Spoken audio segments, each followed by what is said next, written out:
Welcome back to The Person Everyone Needs. I'm your host, Webb Hoggard, and we are going to continue our discussion on what is love. And as I said last episode, I want us to be reminded, number one, God is love. So as we talk about the descriptions from 1 Corinthians 13, let us recognize that this is God. This is who God is. Secondly, let's really dig into the different ways that love can be understood, what real love is, not what Disney or the United States even, or Webster's dictionary says love is, but this is what real love, what we should be looking for, and how we ought to live. And then third, realize that we are the ones who are called to also love, and so we should be like love ourselves. So today we talked last week about love is patient. Love is willing to wait. Love is kind. What does it mean to be kind? Is to be useful to others. That's literally what the word kind in the Greek means. Today we're going to do three more words here in 1 Corinthians chapter 13. The first one is love does not envy, or love is not jealous. Now, when we come to this word, there are times where we can be like, wait a second, I thought the scripture said that God is a jealous God. And so if he is love, then, okay, we have to be very careful. We have to also understand that, yes, God is a jealous God. He desires for us, but he actually honors our free will. And sometimes God is more honoring of our free will than even we are. So the word jealous, what it actually means is to the point of boiling over, like desiring something to the point that the energy is overwhelming us. We are boiling over. Perhaps we're angry because we can't have what we want. We want to take control. We want to pull back what it is that we want to get. Another way of looking at the word jealous is close-handed. Someone who decides this is what I want, this is what I'm going to take, and there's no one who can stop me or nothing that can hold me back or nothing that can hold me back from going after it. And we've talked about it in the past about how true love is living open-handed, and yet those who are envious, those who are jealous, are those who say, no, I want my way no matter what.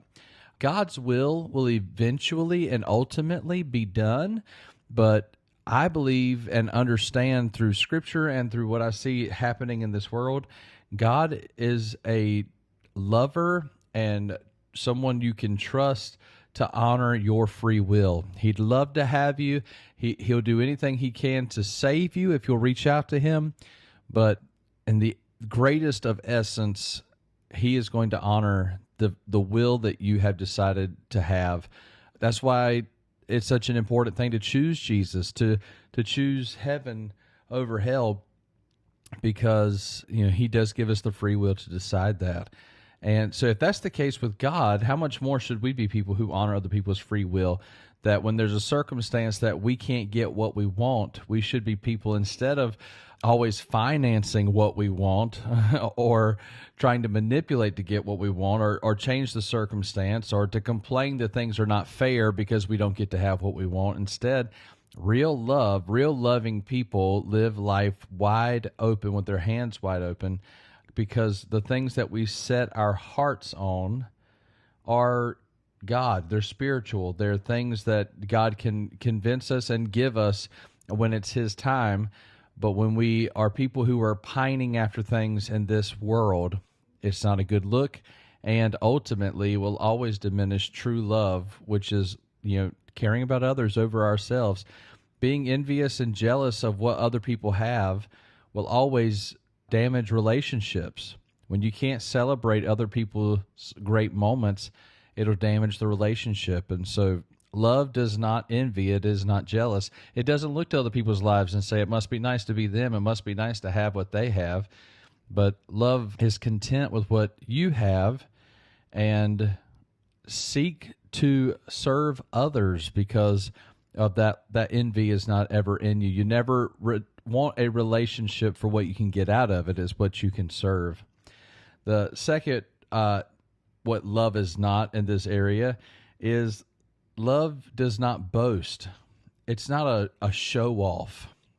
The Greek word means to act like a braggart, someone who brags constantly. That love does not brag. It isn't pointing at itself. It isn't saying, hey, look at me. You know what? Let's talk about the character of God again. I can see God everywhere. I see God on display when I sit down by the river, and I just think about the Creator who must have designed this beautiful thing to watch. I think about how beautiful the human body is and how grateful I am for the athleticism I see. I was watching my sons play soccer today and just like kind of mesmerized at the fact, like the speed and the jumping and all that, like the human body is a miracle. It is really cool to see and be reminded, like, there was a God who designed that. And there's a call on my life, a purpose for why I'm living here, and to be reminded that I have a purpose and it was designed by the God of all the earth. All of that, and God does not point at himself in some like clear way. We have to look for him. We have to be reminded. We have to choose to see him. Because God is not a braggart. He is not someone who is pointing at his own existence and demanding our appreciation of it. He receives our appreciation of it. It's the best way for us to live.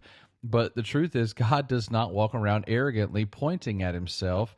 He has designed us to be the ones who point at him. Wow, that just kind of blows my mind. So the essence of what love really is at its core is it is unboastful, is unarrogant, is unshow off. It doesn't pound its own chest. Real love is doing all that it can to help and then not begging to be seen.